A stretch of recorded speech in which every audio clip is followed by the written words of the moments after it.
저희 정경 선생님 대학에서 그 학생들 관련 전공이 또 문예창작이잖아요. 네, 그럼 네. 대학에서의 그 학생들 예비 문인들 상황은 어떻습니까? 아까 그 사회적 소외 이렇게 말씀하셨는데 오창원 선생님도 말씀하셨고 사실 문학이 옛날에 오피니언 리더였다면 그래서 이제 그 가라타니 고진이 말한 그 국민국가 형성에 있어서 중요한 공감력을 만들어주고 사회적 어떤 연구혁명을 이끌어가는 중요한 동력이었다면 사실 지금은 원 오브 댐이 됐잖아요. 그리고 그냥 그래도 된다고 생각합니다. 다른 방식으로 소통을 하고 또 그게 다른 힘으로 이끌어가면 괜찮다고 생각을 하는데 문제는 이제 그거에 비해서 그 대학 제도나 아니면 학교 교육 제도 같은 게 너무 늦잖아요. 그래서 비대하게 여전히 남아있고 아까 문단 안에서도 문학성 너무 많고요. 문학제도 너무 과잉이잖아요. 근데 그것들을 조금 더 어떤 식으로든 정리 내지는 해야지 지금 뭐 학교에서 교육받거나 아니면 작가를 하는 사람들도 거기에 발맞춰서 뭔가 변신해 나가지 않을까라는 생각도 들고 저는 몽창과에 있지만 사실 문학 를 열망해서 들어온 학생들이 100%는 아니에요. 한 50% 정도도 안 되는데 거기에서 끝까지 이제 대학 졸업할 때까지 문학적 열망으로 뭐 시소설 뭐 창작하는 친구들은 20% 정도는 될까? 왜냐하면 아까도 말씀드렸듯이 문학이라고 하는 게 어느 사이에 이제 독자 발굴의 시대가 돼버렸고 독자가 없어요. 그리고 독자들의 글쓰기 수준이 너무너무 높아요. 블로거들 보면 브런치 보면 글 못 쓰는 사람이 어디 있어요. 그런데 꼭 그게 문학일 필요가 없잖아요. 아까 글 아니면 뭐 책 이거이면 되지. 근데 이게 픽션화되고 허구화된 어떤 그런 것들을 기회를 가지고 쓰고 읽을 필요는 없는 시대가 됐다고 저도 생각을 하고 학생들도 그렇게 교육을 하면 안 된다고 생각을 하는데 이제 그래서 많은 친구들이 이게 이제 그 고급 예술로서의 문학 창작 교육보다는 그냥 하나 이것도 대학에서 이제 문예 창작을 한다는 것은 이후에 생업하고 관련되는 거잖아요. 웹소설이나 아니면 그쪽으로 많이 또 하더라고요. 근데 그걸 뭐라고 할 수가 없는 게 맞아요. 아까 말씀드린 대로 문학 인구가 축소되고 있고 그리고 그거는 우리나라뿐만 아니라 전 세계적인 현상이고 저번에 임영원 선생님 신문 칼럼에 쓰셨던데 일본에 3%인가요? 그 독서 인구가 있다면 문학 인구가 있다면 그건 유지될 수 있고 우리나라도 뭐 그런 식으로 계산을 하셨잖아요. 근데 저도 전적으로 동감을 하는 게 독일이나 다른 데도 마찬가지로 문예지가 그렇게 많지 않아요. 영국도 그렇고. 그런데 그 국민 수준이 워낙 높기 때문에 그냥 그 문학 플러스 인문학을 소비하는 독서 인구가 있는 거죠.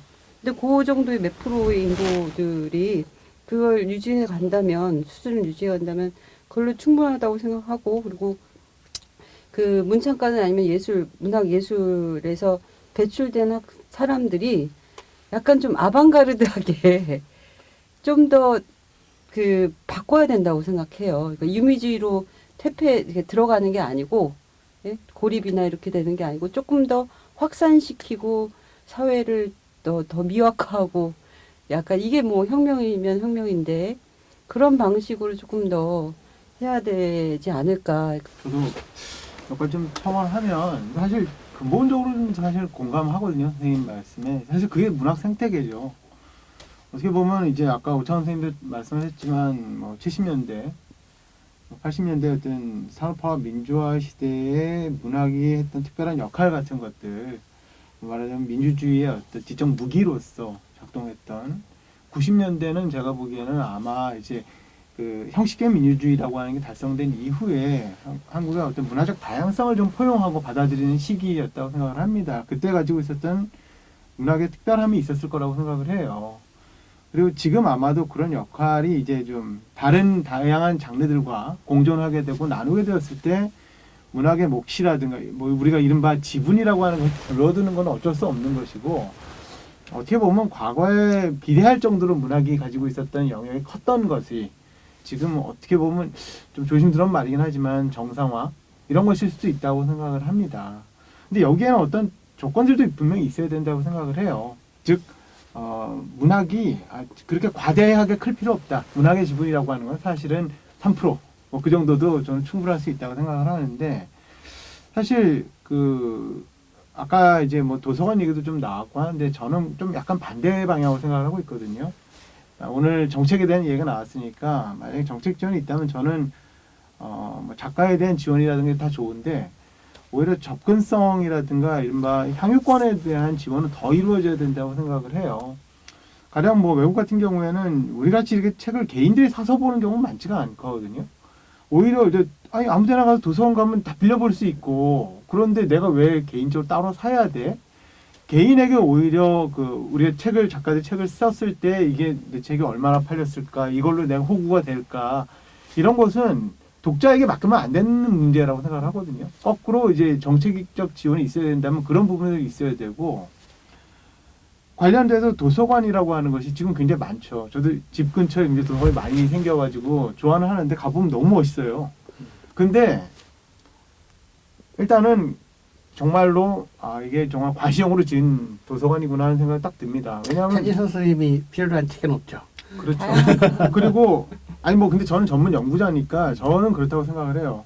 하지만 우리 아시잖아요. 뭐 그 서가에 꽂혀 있는 기한이 정해져 있어요. 3년에서 5년. 그 지나가는데 그 기간이 넘어가는 책들은 이제 지하 수장고로 들어간다든가 찾아보지 않으면 찾을 수도 없고 그리고 더 이상 기한이 지난 것들은 폐기가 된다든가 책 자체도 이제 그 신청을 하더라도 신청을 하면 물론 사주긴 하겠지만 그러나 상당히 많은 경우에는 이건 뭐 몇 명 보지도 않을 책인데 이걸 왜 우리가 사야 되느냐.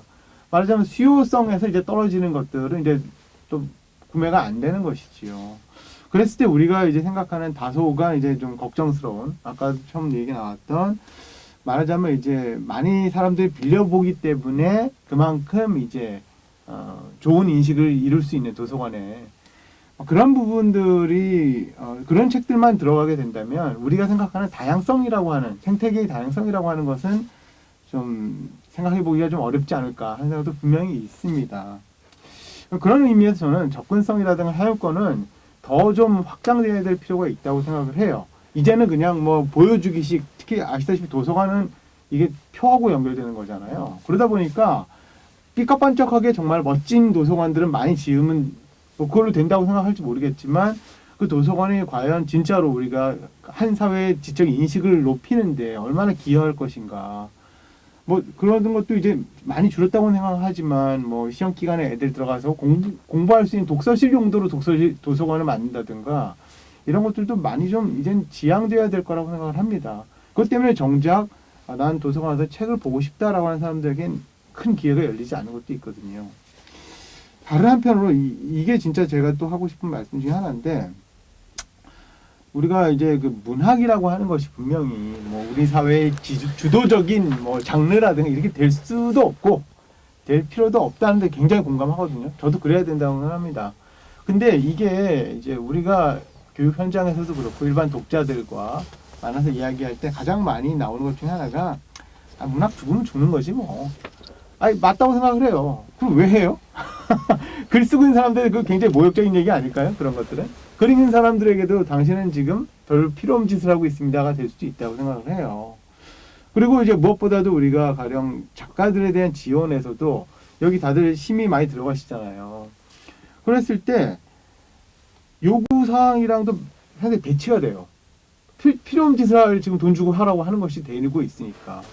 그 작가들에 대한 얘기도 될 뿐만 아니라 그러면 이런 뭐 글 쓰는 사람이라든가 문학 정책에 대한 이른바 지원이라고 하는 것을 요구할 이유도 없죠. 왜냐하면 일반 회사원들에게 지원 안 해주냐에 똑같은 이유로 작가들에게 혹은 문학에 대해서 어떤 지원이 이루어지기 위해서는 저는 그게 뭐 거기에 대한 세부적인 얘기를 지금 다 할 수는 없겠지만 문학의 결국 가치라든가 여기에 대해서 우리가 우왕좌왕하고 있는 부분도 분명히 있다고 생각을 합니다. 좀 뭐냐면 문학에 대해서 우리가 쿨하게 문학은 큰 가치가 없습니다라고 얘기하는 건 쉬워요. 그렇지만 만약에 문학을 계속하고자 한다면 문학에 어떤 가치가 있지에 대해서 가치 정립 같은 게 전혀 없다고 생각을 합니다. 아까 정정 선생님 말씀하셨듯이 옛날에 이제 서양의 역사에서도 그랬고 페트론을 통해 가지고 일정 정도 이제 돈 있는 사람들 돈을 부어주던 때는 이제 아니잖아요, 사실은. 그렇다면 전 국가의 지원이라는 것도 정책 얘기에서 우리가 좀 조심스러워야 되는 거는 저는 사실 창작 지원에 대해서는 약간 회의적이거든요. 왜냐하면 창작 지원이라고 하는 게 결국 공적 자원을 사회적 동의를 통해 가지고 세금이라든가 이걸 묻는 건데 그러면 다른 많은 영역들과 마찬가지로 실적을 요구할 수밖에 없는 거잖아요. 당신 언제까지 시 한 편, 소설 한 편 내라. 뭐 무슨 글을 써라. 근데 그게 우리가 보고서도 아니고 언제까지 작품을 하나 만들어내라는 게 돈 얼마 줬으니까 이게 무슨 뭐 알바하는 것도 아니고 말이 안 되는 상황들이 많이 펼쳐지죠. 그렇기 때문에 아까 오창훈 선생님께서 그런 어떤 그 실적에 대한 정량화된 수치를 통해서 입증 가능한 것을 요구하는 것은 문학에 대해서 걸맞지 않다라고 하는 데 대해서 완전 동의하죠. 다들 아마 마찬가지일 거고요. 그랬을 때 과연 우리가 문학이라고 하는 혹은 정영 선생님 말씀대로 아주 넓은 의미의 문화적 장르로서의 글쓰기라고 하는 것이 어떤 특별한 가치를 갖는다는 것에 대해서 사회적 동의가 있어야 된다고 생각을 합니다. 근데 정작 여기에 대해서는 우리가 생각하지 않는 것 같아요. 문학은 우리에게 뭐 마음의 위안을 준다든가 이런 거는 가치가 아니에요. 제가 봤을 때는.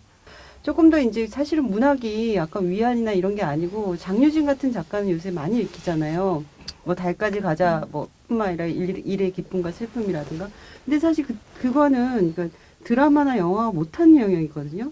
이게 뭐냐면 어떠한 플롯이나 드라마틱한 어떤 서사 이런 게 아니고 그냥 그 안에서 느끼는 자잘한 감성과 소통 방식과 뭐 감정 교육이라든가 어떤 이런 부분은 문학만의 아주 특유한 영역인 것 같아요. 그러니까 그게 사적인 영역일 수도 있고 사적으로 이제 공적으로 막 얘기 못하는 어떤 부분들 그것들이 분명히 있고 그래서 이제 장유진이 동시대 젊은 친구들한테 소통이 되고 많이 읽히는 것 같은데 그렇게 현장에서 아까 문학으로 발언하는 친구들이 많아져야 된다고 생각합니다. 그렇다면 그게 아까 그래서 예술가한테 직접적으로 창작 지원하는 거는 별로라고 말씀하셨는데 아까 그 생각도 들더라고요. 책을 사주는 거.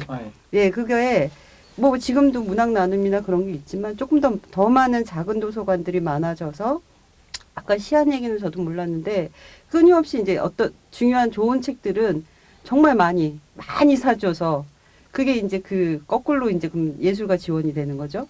그렇게 되는 방식도 있을 수 있다고 생각하고 그런데 뭐 성과를 내라 이런 뭐 많은 창작자들한테 그렇게 할 수는 없지만 옛날에 페트론 귀족들이 지원했던 예술가들은 그러면 다빈치나 이런 사람들은 뭐 만들려고 만들었어요. 그러니까 그럴 수 있다고 생각하는 게 차라리 로얄 그러니까 국가가 지원하는 아주 명예로운 예술가를 젊었을 때부터 지금 예술원의 원로들이 아니고 몇 명 지원을 해서 그렇게 조금 수준 높은 것들을 한참 활동적일 때 만들게 하면 어떨까 이런 생각도 해보거든요. 빛나는 작가들이 분명히 있잖아요. 그런 작가들에게 어떤 일찍 발굴을 해서 뭔가 촉진을 하는 것도 굉장히 중요한데 근데 아까 우리가 선생님께서 채식주의자 말씀하셨잖아요. 사실 저도 나왔을 때는 너무 뭐 별로 재미없다 이런 생각을 했었는데 많은 분들은 더 읽지 않았겠죠. 저는 한강의 채식주의자가 이렇게 전 세계적인 명성을 탈 수 있었던 것은 선생님 말씀대로 좋은 번역자도 만났고 그리고 동시에 이제 아마 시의성이라고 하는 거. 그 채식주의자가 처음 나왔을 때는 사람들에게 어떤 소구될 수 되지 않았던 어떤 감정의 어떤 효과 같은 것들이 마침 그것이 번역되었을 때 사람들의 어떤 여성의 어떤 삶이라든가 혹은 어떤 일상으로 환원되지 않는 아주 특수한 어떤 개인의 어떤 감정선이라든가 이런 것들이 특히 채식이라고 하는 어떤 행위와 관념의 결합을 통해 가지고 소구될 수 있었다고 생각을 하거든요. 그럼 좀 거치게 말한다면 뒤늦게 시대와 호응한 작품이라고 생각을 해요. 그거는 저는 아까 오창 선생님도 직접적으로 말씀 안 하셨는데 인정 욕구, 그러니까 외국 타자의 시선에 의해서 인정받으면 그걸 우리가 소비하는 이거 굉장히 그러니까 되게 자존심이 상하다고 생각하지만 전 채식주의자가 바로 그거라고 생각을 합니다. 데보라의 성공적인 번역이 가장 최대한의 어떤 성과였지만 데보라가 20대에 그걸 공부해서 에너지를 다 쏟아 넣어서 분명히 한강의 채식주의자하고는 다른 아주 빛나는 채식주의자가 나왔고 그게 이제 서구 사람들한테 어필했겠죠. 서구의 욕망, 채식과의 욕망과 뭐 여성과 기타 등등. 근데 한국 독자들이 그걸 다시 받아들였을 때는 그걸 타자의 인정을 욕망한 거예요. 사실 좀 자존심이 상하지만. 그렇죠. 100%는 그렇지 예, 않으니까. 100% 그렇지는 않지만, 예, 그럼 얼마든지 반론해 보시죠. 네. 노벨문학상도 그렇다고, 저는 많은 부분 그렇다고 생각하고, 그래서 기분이 나쁩니다, 솔직히. 기분 나빠서 이게, 식민지를 겪어서 그런가, 라는 생각도 들고 하는데, 저희가 정말 자발적으로 한강 채식주의자나 아니면 다른 저주토끼 열심히 반영하면 그렇지 않거든요. 그러니까 이 자존심 상하는 상황을 계속 우리가 다시 제가 베풀이 채식주의자 되는. 얘기를 한 거는 예. 예. 그 다른 예를 들어도 되는데 네. 선생님 말씀 저도 동의해요. 어떤 우리 타자의 시선을 통해 가지고 자꾸 우리의 욕망을 대체하려고 하는 그런 게 있고 뭐 채식주의자가 거기에 일부 호응했을 수 있죠. 하지만 채식주의자 자체가 한강이라는 작가의 작가적 역량이라고 하는 게 근본적으로 없으면 우리가 밀어준다고 되지는 않잖아요. 가령 뭐 소련에서 국가 정책적으로 얼마나 많은 작가들을 지원을 해줬는데 지금 다 잊혀졌거든요. 소련 시절에 있던 작가들. 그러니까 저는 어떤 제가 말씀드리고 싶은 거는 시대와 호응할 수 있는 작품이라고 하는 거는 그 작품이 만들어졌던 것보다는 훨씬 나중에 올 수도 있고 다른 계기를 통해서 올 수 있다라는 말씀 드리고 싶었어요. 예, 그거는 맞는데 시차가 있다라는 건 맞는데, 그러니까 아까 문단의 폐쇄성 얘기하셨는데 문단의 폐쇄성도 문제인 게, 그러니까 지금 그 타자들은 무엇을 읽기를 원하는가라고 했을 때 제가 외국에 나갔을 때 한국 문학에 원하는 거는 외국 독자들이요 산업화, 독재, 민주주의, 그 다음에 가부장제 이런 걸로 서러움을 받는 여성. 뭐 이런 컨텐츠를 원했어요. 그러니까 시선이 편견으로 꽉 차 있는 거죠. 옛날에 프랑크푸르트 갔을 때. 그런데 어쩌면 한국 안에서 그 문단 권력이라고 하는 게 그런 것들을 요구하는 거예요. 작가들한테도. 그래서 작가들한테도 그런 작품, 가령 극단적이지만 그들의 시선, 그런 것들을 요구해서 독자들에게 던져준 어떤 지체된 생태계가 좀 문제지 않을까라는 생각이 많이 들었어요. 예. 근데 그렇게 소구된 작품들은 저는 그게 지속력이 길지 않을 거라고 생각을 합니다. 당장은 그게 번쩍할 수 있어도 결과적으로는 어떤 결국 시대에 걸쳐서 자기 시대가 불러내는 작품들이 있잖아요. 저는 그런 부분들에서 좀 중요한 만약 생태계를 만든다면 우리가 언제라도 그때 당시에는 잊혀졌지만 나중에는 우리 시대의 필요에 의해서 혹은 어떤 특정한 감시관을 가진 사람을 발굴해내는 방식으로 찾아낼 수 있는 문학적인 어떤 토대를 만들어내는 거. 뭐 도서관일 수도 있고 혹은 많은 작가들이 더 많이 써서 자기들의 작품을 공적인 플랫폼 위에 올려놓을 수 있는 방식이라든가 그런 것들이 어떤 이른바 정책의 대상이라는 생각을 하거든요. 그런 의미에서 개인에게 누구에게 작품 써라라고 지원을 해주는 게 큰 효용 효과가 없을 수도 있다. 뭐 하지 말자는 얘기는 아닙니다만. 그냥 그런 상상을 해본 거예요. 예. 저도 하나만 좀 재미있는 재미를 위해서 말씀드리면, 저는 러시아에서 유학을 했지 않습니까? 그래서 공부를 하는데 어느 날 일본 친구가 학위를 마치고 집에 가는 길에 파티를 좀 연 거예요. 그랬더니 러시아인들도 많이 오고, 그래가지고 얘기를 좀 하다 보니까, 어떤 특정 러시아인에게 너는 여기서 무슨 공부를 하냐 학생들 모임이었으니까요. 그랬더니 놀랍게도 나스메 소세키를 연구한다고 하더라고요.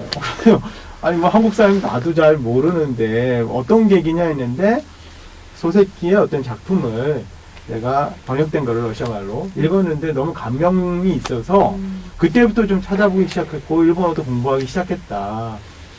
훌륭한 거죠. 만약에 누군가 한국 문학에 대해서 그런 소회를 밝힌다면 얼마나 좀 기분이 좋겠습니까? 그냥 그게 물론 뭐 지금 현재의 문학과는 좀 다르지만 고전이니까.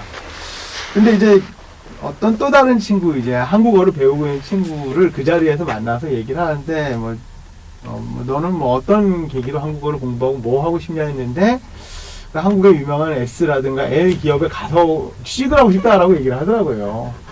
물론 이거는 그 친구를 비하하려거나 혹은 그걸로 일반화시키려고 하는 의도는 전혀 없음에도 불구하고 우리가 이른바 문화와 국가라든가 문화적 어떤 능력과 자긍심을 이야기할 때 언급할 만한 부분은 이런 거라고 생각을 합니다. 어떤 뭐 번역 문제도 있겠지만 그 나라의 문학적 생태계가 특별히 아주 빛나는 작가들에 의존해 있는 것인지 혹은 아주 풍요롭게 다양하게 있기 때문에 내가 관심이 있어서 한번 찾아간다고 했을 때 정말 여기에 뭔가 있구나가 있는 것과는 좀 다른 얘기라고 생각을 해요. 분명히 훌륭한 작가의 몫은 그 사람이 다른 작가들로 환원될 수 없는 뭐가 있다고 생각을 해요. 하지만 동시에 그 사람이 기대고 있는, 발딛고 있는 이 문화적 토양이라고 하는 거, 이건 무시할 수 없다고 생각을 하거든요. 그런 부분들이 만약에 우리가 좀 낚아지는 얘기일 수 있겠지만 한국 문학의 어떤 세계적인 어떤 진전이라든가 이런 걸 얘기할 수 있을 때, 혹은 우리가 문학에 대해서 지금 어떤 특별한 가치를 가지고 우리의 문화적 자부심, 자긍심 같은 걸 이야기한다고 했을 때는 그런 부분들이 좀 강조될 필요가 있고 바뀌어져야 될 필요가 있지 않을까 생각이 듭니다. 아까 그냥 제 농담 삼아 네. 국립한국관, 네. 한국문학관에서 국립예술원을 만들어서 그 축구 국가대표처럼 몇 년간 뽑아서 계속 지원을 전폭적으로 해주고 뭐 연봉 그 축구 선수 못지않게 그렇게 해줘서 한 몇 년 뛰게 하는 거예요. 2년. 그러니까 원래 그러면 어떻게 문학 월드컵을 차라리 네, 빨리 만들어가지고 아니, 전속 작가. 예, 전속 작가로 로얄이지 이제 그 왕립, 국립 이렇게 예술가들 해갖고 그 엄청난 경쟁력으로 그렇게 한번 해보면 어떨까요? 제가 처음에 얘기를 했었을 때, 혹시 한국 문학 정책은 노벨 문학상이나 콩쿠르나 혹은 부커상에 초점이 맞춰주면서 K-팝처럼, K-컬처처럼 대표 선수를 만드는 데서부터 왜곡되지 않았을까? 혹은 이런 방식의 논의가 정책의 무용성 같은 것들을 팽배하게 하지 않을까라는 고민을 했거든요. 근데 근본적으로 와서 왜 문학을 하지? 라고 했었을 때 내가 해보니까 더 많은 사람들이 했으면 좋겠어 라는 게 설득력이 돼야 되거든요. 근데 한국 문학에 에너지가 있었을 때는 언제였던가? 아까 제가 문인협회 얘기하고 또 이제 반공주의 문학 얘기하고 우파 문학 얘기를 했었을 때 그 문학에서도 어떤 성과들이 있긴 하지만은 진정한 에너지는 안 나왔던 것 같아요. 농민들에게 다가갔을 때, 노동자들에게 다가갔을 때, 혹은 그 소외된 사람들에게 다가갔었을 때, 자발적으로 다가갔었을 때, 주류가 아닌 비주류를 자체를 했었을 때, 혹은 내가 사회와 갈등하더라도 감옥 갈 각오를 했었을 때, 직장을 잃을 각오를 했었을 때 에너지가 나왔던 것 같아요. 이제 그 가치인 건데, 정책도 그렇고 문학도 그렇고 현대 문학도 그런 것 같아요. 우리가 지금 주류 자본주의 사회, 신자유주의적 자본주의 사회에 있지만은 주류 사회에서 인정받는 거는 명백한 한계가 있는 것 같아요. 좋은 정책이라면 문학에 접할 수 없었던 사람, 그런 기회까지 박탈 됐던 사람에게 다가설 수 있는 정책까지도 포함되는 것. 좋은 작가를 지원하는 것뿐만 아니라 그런 것들이고, 한국 문학이 고민해야 될 부분들은 문학이 이렇게 화려했던 때가 있었어가 아니라 문학이 어떻게 바뀌어야 되지 하는 부분들, 문학의 근본에는 뭐가 있었지 하는 부분들을 한국 문학이 고민하지 않으면은 정책도 바뀌지 않는다는 생각이 들어요. 예, 이야기를 계속 진행하다 보니까 말미에 굉장히 많은 이야기가 나왔는데요. 오늘 모든 얘기를 다 할 수는 없고 이제 시리즈가 이어지기 때문에 오늘은 이 정도에서 좀 정리를 하도록 하겠습니다. 예, 오늘은 한국문학 미래 문화정책 관련해서 논의를 했는데요. 발표해 주신 오창훈 선생님, 그리고 정은경 선생님, 최진석 선생님 모두에게 감사를 드리겠습니다. 지금까지 작가TV 대전환 토론의 첫 회였습니다. 예, 마치도록 하겠습니다. 감사합니다. 감사합니다. 수고하셨습니다. 마무리된 듯. 끝마무리. 앞에 다 날리고 뒷부분만 날리지. 앞에 다 날리고. 몇 번 하면은 이제 선수가 될 거예요. 빨려 들어가 봐. 아니 그러니까 내가 더 웃게 해주려고 내가 지금 뒷풀이에서 이렇게 이 정도는 웃겨줘야지.